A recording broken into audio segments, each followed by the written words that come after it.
Hey, what's up guys and welcome back to Anime King. And today I'm gonna be giving you part 20 of What If Naruto was the hope of the Uchiha clan. Remember to get this one to 100 likes as usual. Share this to all of your friends in social media platform. And also guys, stay in tune for the rest of what ifs coming your way over an Anime King to an Anime King 3. And if you're new, yes, you heard that correctly. I indeed have 3 channels, Anime King, Anime King 2, Anime King 3, which I post what if on every single day for you guys to enjoy. So go ahead and click that red subscribe button and become a part of the Anime King family. And thank you for all of your help and support. Remember to comment down below and tell me if you're new. I'll be replying talking back to all of you. So yeah, without further ado, what is to begin this new episode? Start the intro.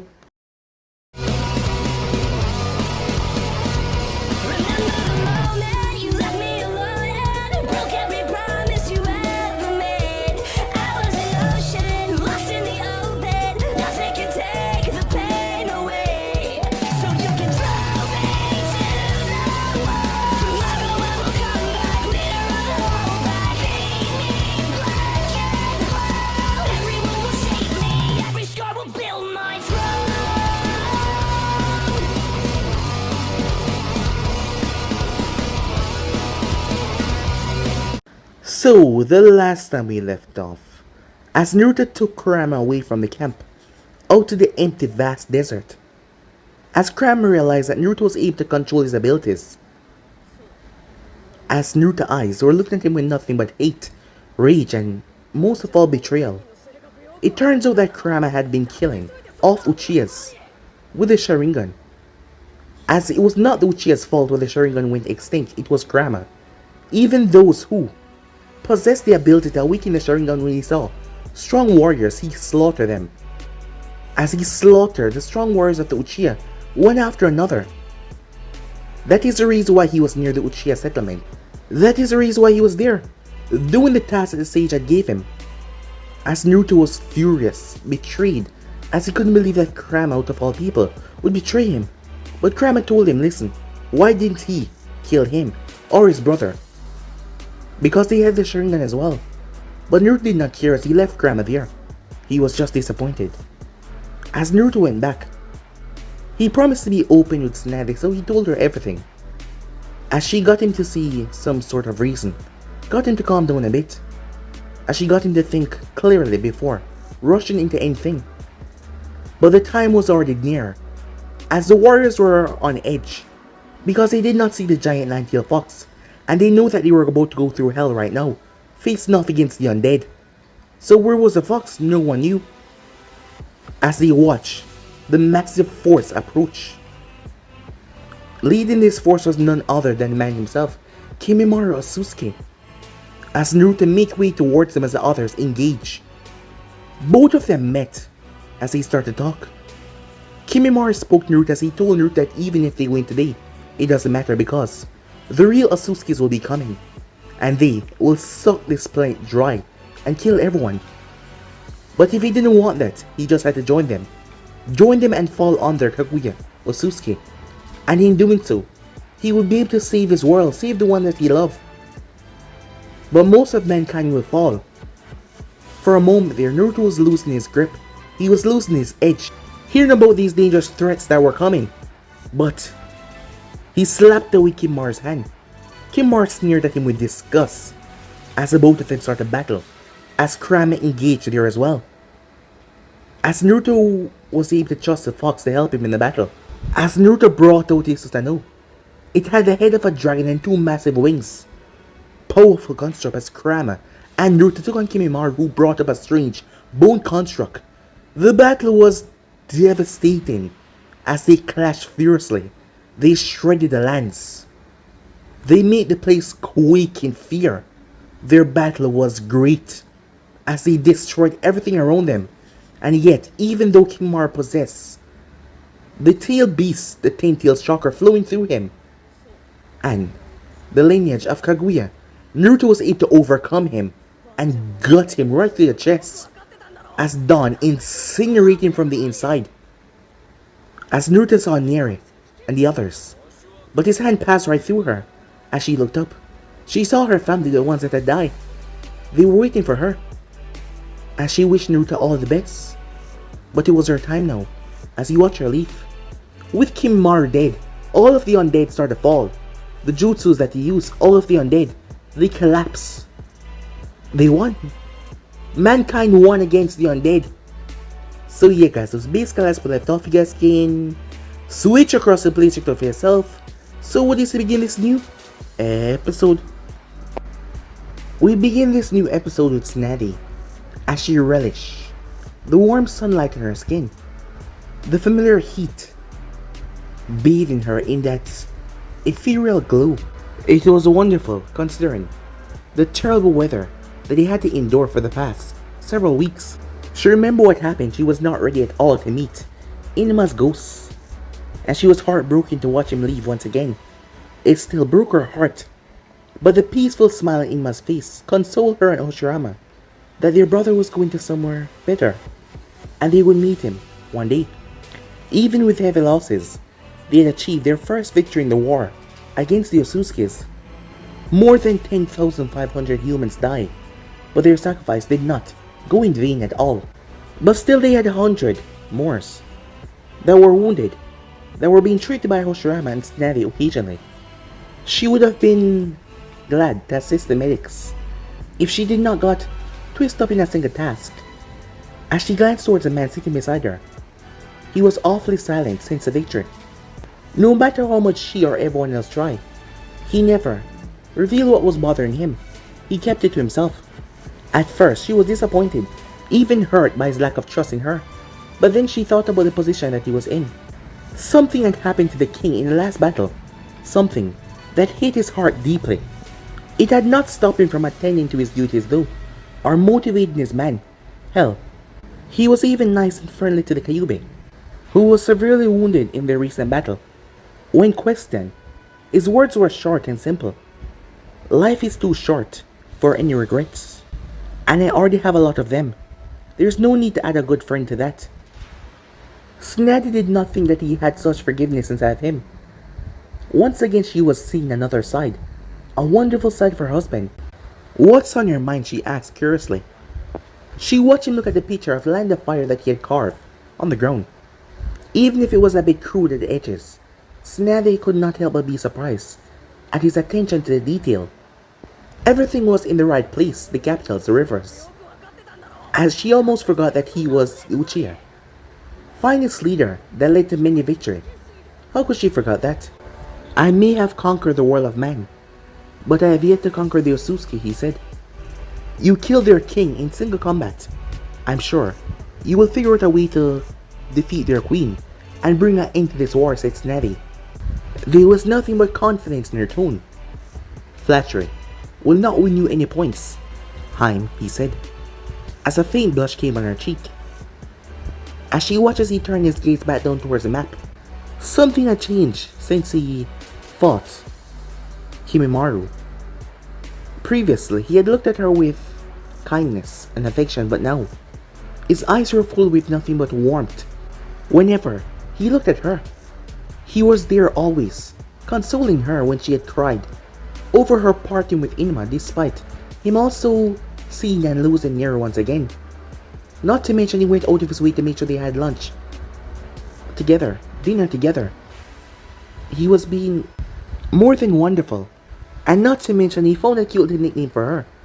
He was starting to call her Suna, as he said it was such love and affection. Sure, they haven't said those words that partners said to each other, but still she felt so comfortable with him. Now she knew that she could depend on him, and that was much more important than those 3 little words. But she wished that she could hear them. How many fighters do we have left? He asked seriously. Approximately 35,000. I can add a few hundred more, but they're currently wounded, and they won't be fit for battle for at least a couple weeks. I cannot afford that delay, he said. Our nation is burning right now. Our people are dying every moment we spend here. She placed a comforting hand on his shoulder. I understand, but we cannot just rush 35,000 troops from a land of lightning to the land of fire. Our troops are still recovering from last battle, and such kind of movement will weaken them even further. You will lose more soldiers to fatigue, disease, and desertion, she warned. How many forces does the samurais have, he said, as he was a bit irritated. Every shinobi was bound by human morale. It will take them at least 3 weeks to reach the line of fire.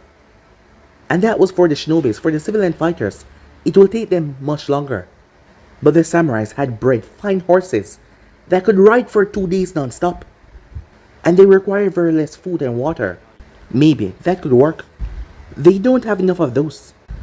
Maybe 12,000 horses, or even less.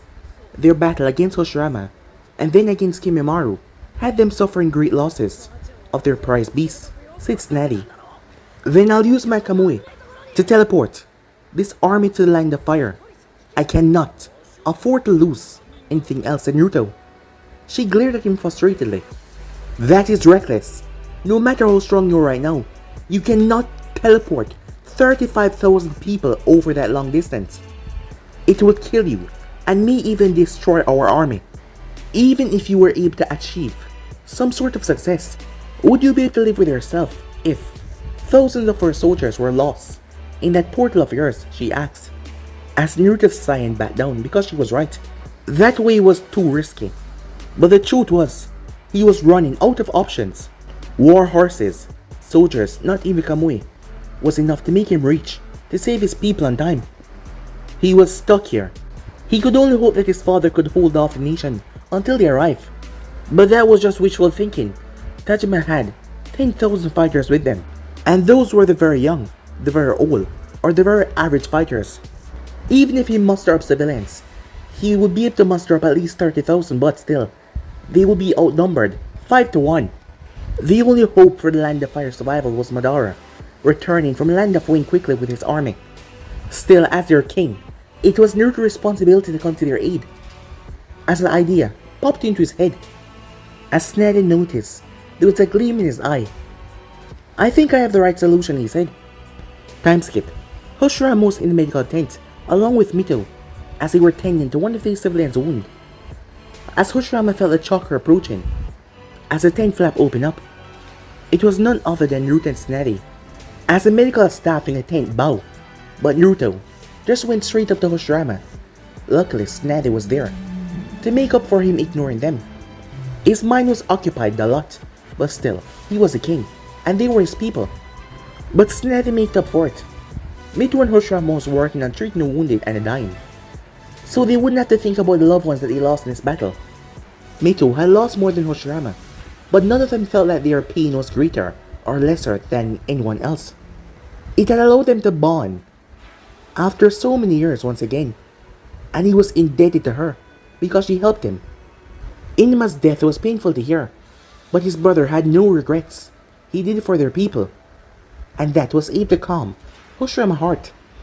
As Naruto stepped in front of them and greeted the both of them, Hoshirama noticed there was a bit of awkwardness between Naruto and Mito. The both of them tried not to look at each other for too long.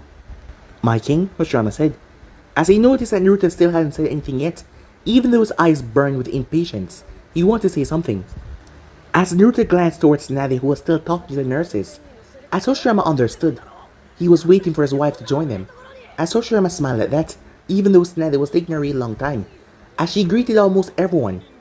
But that small gesture of him waiting for her showed how important she was growing in his life. Knowing that Naruto was a good sensor just like him, Hoshirama was certain by now that Naruto knew that Tsunade was pregnant. He was gonna be an uncle. When he had first known about the life inside his sister, he was over the moon with joy. It was a great news at the time when he was dealing with the loss of his brother. He had been so ecstatic to reveal this news to Tsunade at the time, because she did not know what Mito had bombed him over the head and told him that he should not interfere. She told him to be patient and let Tsunade discover it herself, or let her husband reveal it to her. Judging from how calm his sister was, it seemed like she wasn't yet aware of this though. As Hoshirama did not know why Naruto hasn't told his wife yet, most Senjus will be jumping in joy, but Uchihas were more calm in that region though. More than that, Naruto was the first Uchiha king that was engaged in a world war.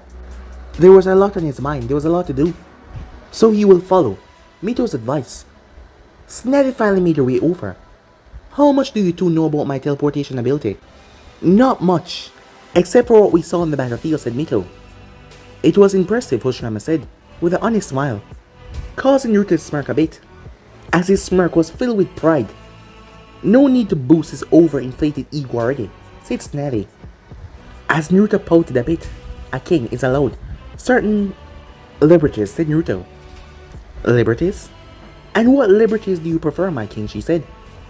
A small blush came on his face as he looked away, as Naruto made them follow him towards the tent, where his friends were inside, as the map was on the wall. Did you arrive at a conclusion, said Naruto as he looked towards his four friends. We did. If our intel was accurate, the Otsutsuki's landed on the coastal area of the nation. Considering the large amount of force they have, they must have split it off to conquer smaller settlements, towns, and villages across Land of Fire, Itachi said. If I were the enemy, I would have them split into forces and rampage across Land of Fire, so that I could divide Lord Tajima's forces as he tried to protect those different lands. The ninjas will be spread out quite thin to try and save all parts of the nation. But the enemy has a lot of soldiers, so they can still use the force to overwhelm them once they're stretched thin, Shizubi said. As Hoshirama started to get alarmed as he saw the man point towards the map. The number of force that was coming could wipe them off the map, as they post pieces there of Tajima along with his 10,000, but the Otsutsuki had them surrounded and they will be wiped out and backed in the middle where they will be erased. Tajima-sama will never allow his army to be split into smaller factions to be destroyed one after another, but we have to consider the men that are following Tajima has different families and friends in different parts of our nation. These ninja clans are still getting used to the idea of living together, but with the enemy attacking their home front, they will likely demand Lord Tajima to let them go to protect their home. Lord Tajima cannot refuse or order them to stand down.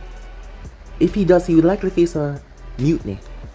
Maybe Madara or Naruto could keep that army united, but Lord Tajima does not possess that same amount of respect. It's most likely that most of his forces split off in smaller groups to go and save their family, said Kagami. Snazzy and Mito noticed Naruto's fists that were clenched, as he was worried about his father's safety. For a large part of their life, they were at odds, but they were still father and son, and they love each other. What would Lord Tajima do then? Asked Hoshirama, as he could only imagine the kind of stress the man was under right now.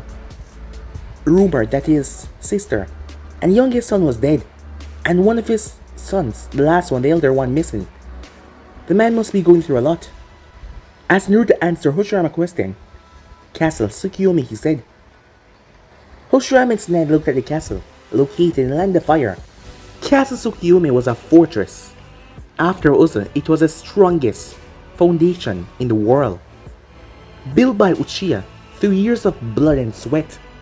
It had a dark history, but it also served as a home of the Uchihas whenever they served through some great tragedy through history. They took refuge in Castle Tsukiyomi and never ever as an army been able to penetrate and gain access to that castle. If my father cannot risk open warfare, he will rally as many fighters as he can, save as many civilians as he can, and give them refuge inside of our castle. It has enough room and food to host thousands of people, but more importantly, there are secret caves under the castle that lead towards Naka River. At the edge of those caves at the mouth of the river, there's a small emergency fleet that was built to take my clansmen to a secret island that we built throughout century. It is located a few hundred kilometers away from Land of Fire, and it has half of the defenses that Uza had. Castle Tsukiyomi can be used to save thousands as they relocate to the island, said Naruto. Hoshirama and Sned and Mito were shocked. For years, people had think that Uchihas were violent brutes, but yet here, they had precautions upon precautions just in case. They planned this out well. He will likely defend it to death with the last of my clansmen, said Naruto. Sned placed a comforting hand on Naruto's shoulder as she saw the remaining Uchihas were also somber. Nearly every Uchiha warrior died in battle, first at Usa and then Land of Lightning. Madara had also taken a lot of Uchiha warriors with him, and he had fought in a lot of battles as well. They had no idea how many Uchihas were alive, and the status of the Hokage himself. Unlike the Senjus who had several thousand men, the Uchihas were a smaller clan. No one could doubt their skills in battle, but they were too few to begin with. Tajima likely had the last few hundred Uchihas of this world left with him. Considering how stubborn that clan was, the clan head and his people would likely lay down their life to defend Katsusukiyomi. The dragons shall roar in this world for one last time before fading away. Snather remembered her dream. That unknown man who had told her those words. She never understood what they meant back then, but now she knew. The Uchihas were on the brink of extinction. It was very unlikely that they would survive this war. Unlike the Senjus and the Uzumakis who were blessed with long lifespan, the Uchihas had normal, mortal lifespan. Most of their people did not have unnatural healing or large chakra reserve.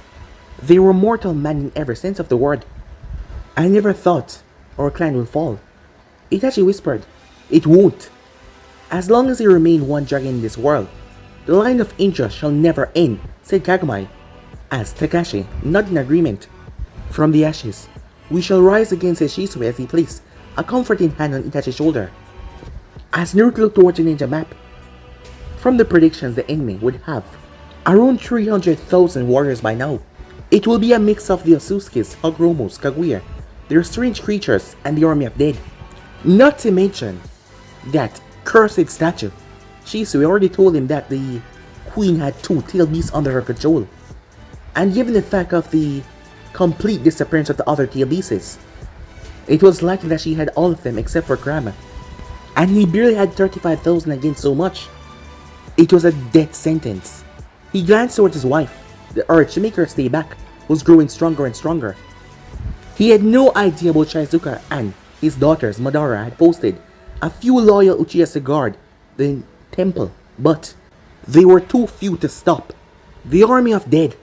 As he remembered the vision that Kimura showed him when they were all disappearing. As Naruto clenched his fist as he looked towards Nedi, she was carrying a royal ear. Not to mention, if what Kimura showed him was real, if that likelihood would ever happen, his only surviving child, and the first Uchiha child, with Senju blood in its veins. He had to talk to her, but after, "We march home," said Naruto, "even if it's toward death," as he earned grim nods from his friends. "How will you make our large army reach the land of fire quickly?"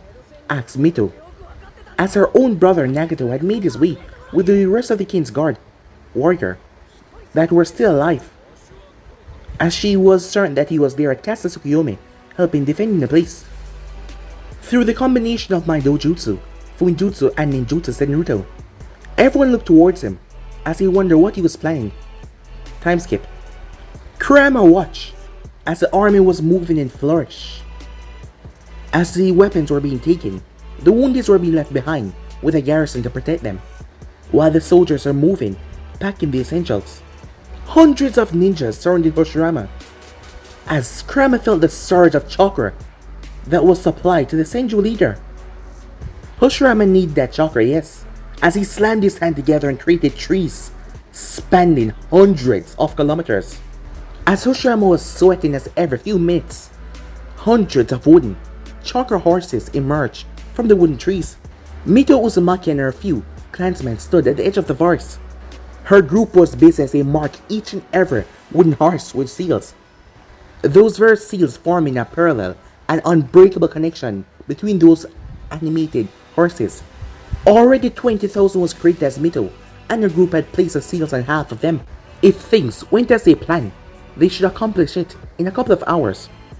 Kurama was busy pouring large amount of his chakra into energy scrolls that were being provided by Mito and her clansmen to him. Everything was going as just as Naruto had planned. It was one of those times when humanity has once again shocked Kurama with their innovation. As Naruto knew that physically sucking and transporting thousands with his kamui was too risky, so he had taken another approach, as he made Hoshirama create an army of wooden horses that everyone could ride upon. These beasts could not carry as much weight as living horses could, but they were much faster and stronger, as Naruto suggested for her to link all of those chakra horses, as Mito would link all of them into a single chakra chain. It was possible of individuals getting lost in a large group in the space-time dimension, but if all of them were linked together, with Kurama being the beacon of energy, they would stay together. as Naruto had formed large pathways in his traveling dimension, which would be used by Kurama with a mass amount of humans traveling on the back of the horses that were all linked together. Naruto had created a lot of clones, and he used his Kamui on them as they were teleported between Indivald, between the Land of Fire and the Land of Lightning. It wasn't just one big portal, it was a lot, which they will use to pass through and pass through and pass through. They will cover thousands of kilometers in half the time, as Kurama was going to be the beacon to pull them all together. In the end, their army will split into 3 groups, led by Naruto, one by Hoshirama, and one by Hanzo. They will all assemble at one main point, which Naruto predicted where the Otsutsuki's will bring their attack from, to sustain those clones and those portals, keeping them open for the entire day. Naruto clones would need a gigantic amount of chakra. That is why Kurama was busy storing his chakra away, so that Naruto could use it along with his clones to keep the portals open as they passed through. It was still risky, but it was their only option to save Land of Fire. They had rallied behind the command of their king. What worried Kurama though was Naruto putting his life in danger by taking the responsibility by holding the Kamui for an entire day. Even if Kurama gave him chakra to compensate his lost energy, his Mangetsu, and not to mention his body, would be severely damaged. But yet Naruto waved off all of those concerns. It was almost like Naruto knew what was going to happen, as Kurama could feel the rage and aura of Naruto and Tsunade clashing against each other. "You idiot! You will get yourself killed if you do this," Tsunade yelled at him as he sat down inside their tent in his personal chair. "Even so, I have to do this for our people," he said, calmer than her. He still felt the pain in his chest where Kimura had stabbed him. Dawn's chakra had healed the wound and Tsunade had healed the tendons, but there was still the pain there. And he was now taking another stressful task, and not to mention he had to fight the queen as well. And he had a feeling, no matter how strong Kimura was, he was nothing compared to the queen that Shisui had encountered. The fact that her presence unnerved someone like Shisui was enough to show Naruto that she was a lot more dangerous. Kimura also said that she took a personal interest in him, which means no matter what they will face each other in the battlefield. Tsunade knelt before him as she took his hand. As he looked into her eyes, there was great concern. "What are you not telling me?" "I curse you to die of a broken heart." He remembered Kimimura's final words, but he dismissed them out of his mind as he gave her a reassuring smile. "I know what I'm risking, Suna," he said, "but my people are dying. My clan is almost extinct. My daughters." "Naruto," she whispered sadly as she squeezed his hand gently. "If we're doomed to die, then I choose to die fighting, even if that means putting everything on the line, including my own life, to make sure that my people are safe. I will not be able to live with myself if I don't give it my all," he said. "The Otsutsuki Queen want you dead," said Tsunade. She heard tales about a woman's power, and frankly, it scared her. "That makes it more important I face her with the fox together. We shall try to defeat her," said Naruto. "I'll fight with you," said Tsunade. "No. You shall stay in the rear ranks and be away from danger," he said. "You're a moron," she said. "If you think I'm gonna let you go out there all alone," she yelled back at him, the corner of his lips twitching to a smirk, as he couldn't stop himself from asking the next question. "I will not be alone, Suna. The people cannot lose both their king and queen. Besides, why are you so against this?" She slapped him right across the face as he slowly turned his head back to her. Her hands were shaking, tears in her eyes. "You know why." He slowly got to his feet as she took a few steps back, tears falling freely from her eyes. As he looked into her eyes, it made him think about their first meeting.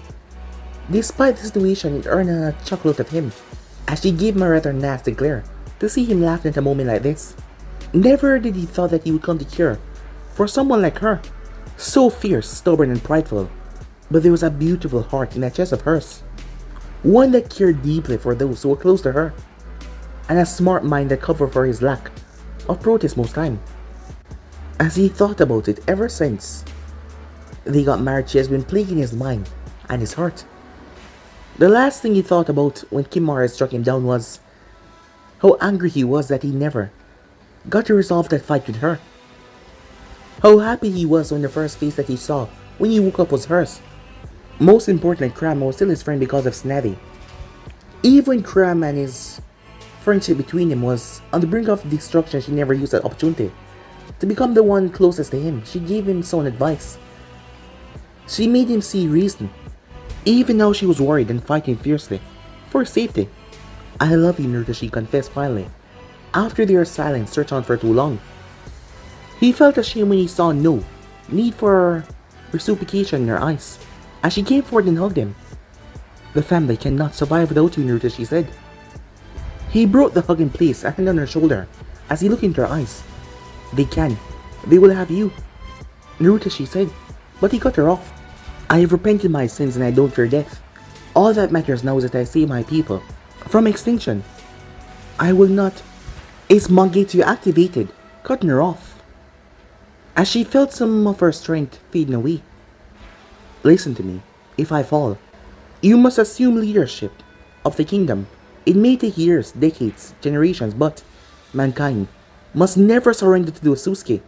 If we fall, you will take refuge in the mountains with the survivors and continue the rebellion, said Naruto. There will be nothing left without you, she said. He placed a hand on her stomach as he released a wave of chakra. Instead of that chakra passing through her body, she felt it stop midway. It could only mean one thing, and he confirmed that. The whole tree does not die because one branch falls, Suna, he said. She now knew why he didn't want her to fight alongside him this time, but this reason pushed her resolve tenfold. She didn't know whether to jump in joy or yell at him. It was these emotional eclipses that were happening inside of her that allowed him to exert over her with his powerful eyes, his influence. It was subtle, but she could already feel his effects taking over her. This child would need you, just like I have, said Naruto, as he gently caressed her belly. Don't do this, she pleaded, as she could already feel her consciousness fading away. She barely heard another person enter the tent, as her eyes were fixed on his sad gaze. I know what you have done for me, Snappy. As he glanced at the person behind them, as he looked back to her, she saw everything in his gaze. Thank you. Their lips met each other for a final moment. The next thing she knew, she was whole from behind. As she heard Naruto's voice, keep her safe, he ordered. I promise, my king, Itachi said, as Nadia lost consciousness. Time skip. The army was ready. Despite knowing that they were going to their death, most of them will die, they did not care. They were going to fight. A few stayed behind, with the 1,000 wounded soldiers, and the medics, some of them. Itachi and the queen was also there as well. In case the army failed to defeat the queen, this force will be the last hope of humanity. Kurama had sensed a growing life inside of Snappy. The chakra was strong. It felt like a boy. Hundreds of sensors had sensed the power inside the queen, and few of the religions had already started to put their hope on the unborn heir. Sometimes humans could be so dumb though. Kurama really noticed that. Regardless of everything though, Kurama understood why Naruto left Snappy behind. If everyone else failed, she and Itachi would be the last commander of the army, and the unborn prince will become the last hope of the dying ninja kingdom if they fail to defeat the queen. This was not a story where the good defeat the evil in one fell swoop. Considering that they have been ravaging over the land of fire, the army of dead must have increased by tenfold right now. As one of Naruto clones started to open up the primary portal, as Hoshirama, Shisui, and Hanzo stood there. As Naruto had teleported away to go to the land of fire, where the final portal was, it will take them at least a day moving through them all.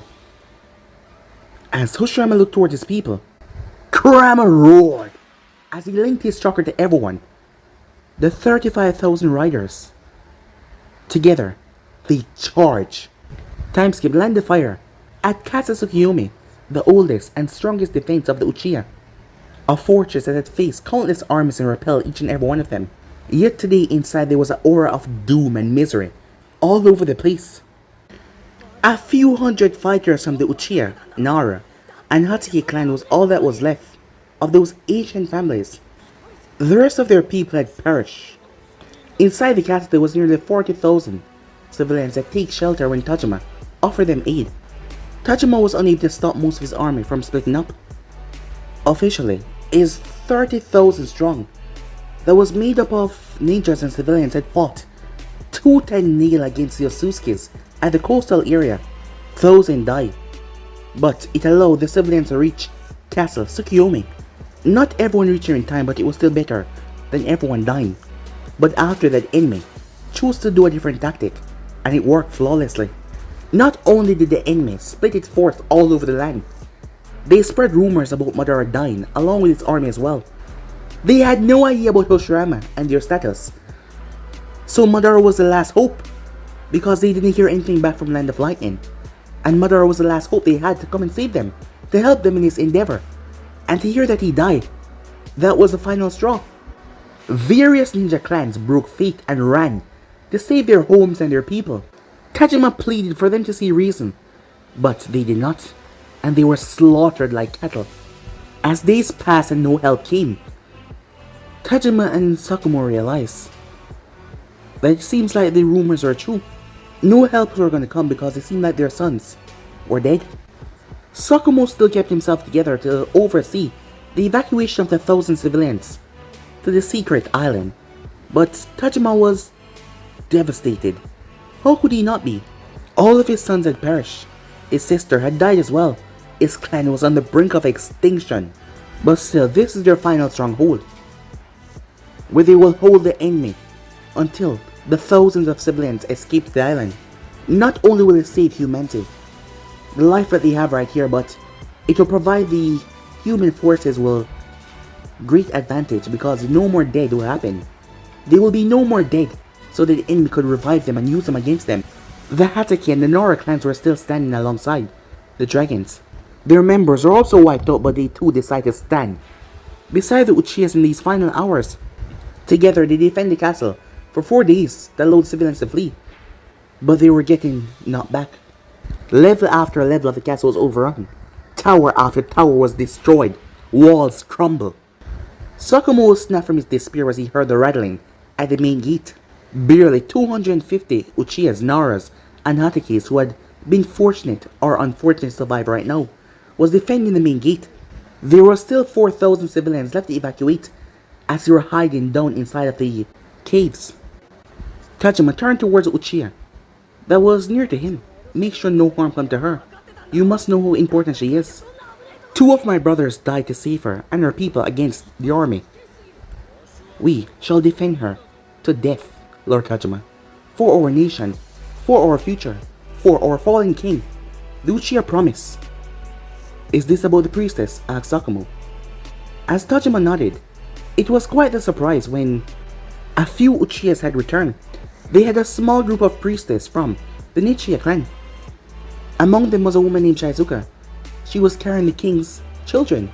No one had believed her at first, but she showed Tajima the seal that was given to her by Madara, as Madara had planned, and he had sent her here, as she was to be placed in the main safe hole as well.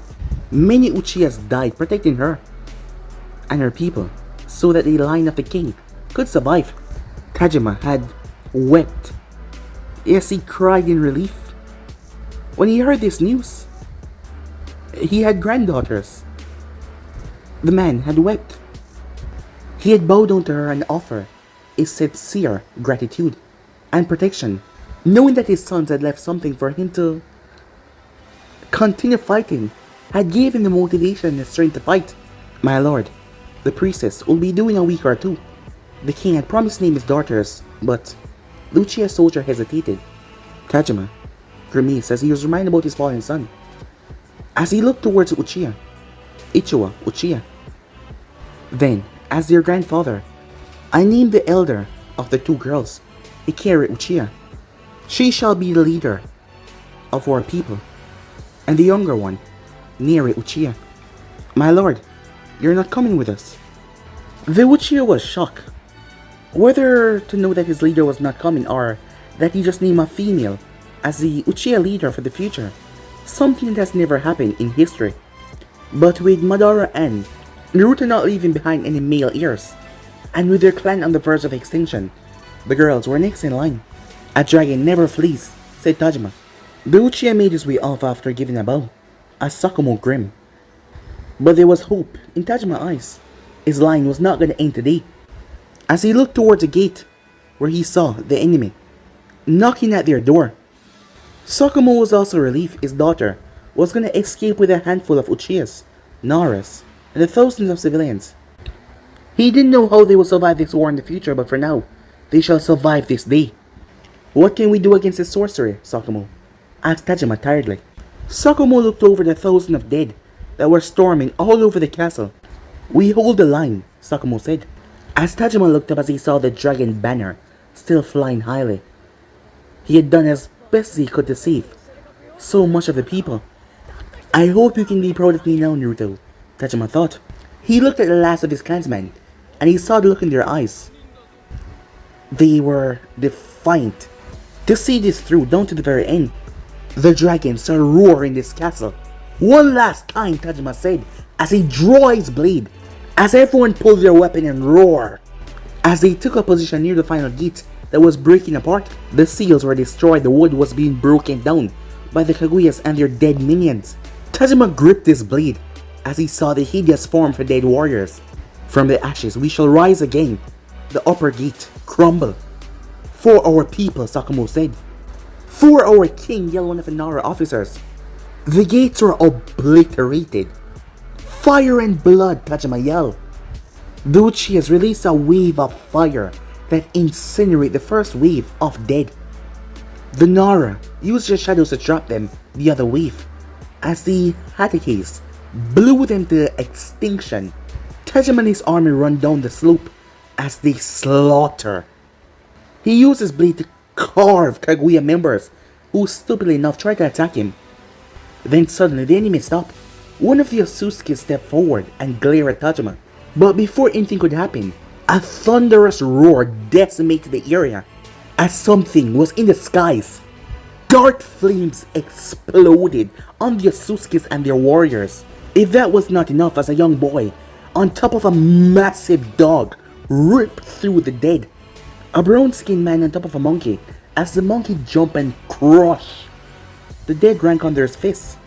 Kakashi Hatake and Sasuke Sarutobi was not alone, as they were joined by thousands of angry ninjas from a land of fire, wind, and earth as they pounced upon the enemies.